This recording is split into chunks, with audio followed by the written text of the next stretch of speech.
Hello everyone, I'm Zach and this is DIY with Best Fiends, the show where you get to learn how to make some cool and crafty stuff without breaking the bank.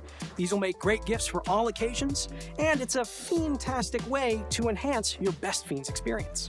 Speaking of being fiend-tastic, why not wear your fiend-tastic pride with this super easy to craft temper mask? Great for Halloween. Let's go. You all know Temper, the best superhero fiend around. Well, for this super quick build, all you're gonna need is green construction paper or poster board, 2 white styrofoam balls, you're gonna need the paints or markers to color everything in, scissors to cut it up, and hot glue to put it all together.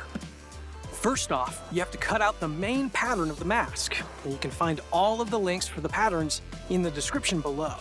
Now, I've already traced mine onto this with pencil. You can use really whatever you want, but the pencil will show up the least once you cut it up. While I'm messing with the fitting of the mask, I'm going to use regular tape because it's easy to move around.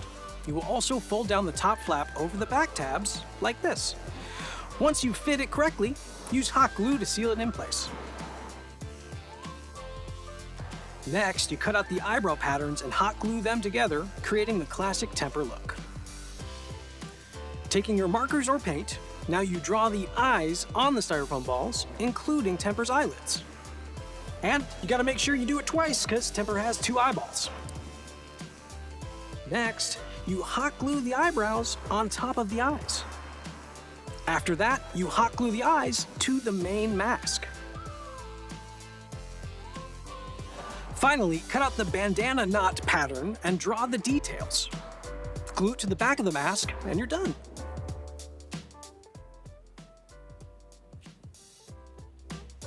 And that's it, a very basic Temper mask. Now, be it for Halloween or that superhero film you're making, you can do a whole costume with just a black turtleneck on and arms and legs sticking out of your face.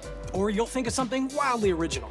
Either way, we'd love for you to share it on any of our social medias. Now, we'd love to hear your feedback, so if you have any questions or suggestions for future episodes, leave them in the comments below. And when you've donned this fiendish cowl, make sure you post online with the hashtag BestFiends so we see it.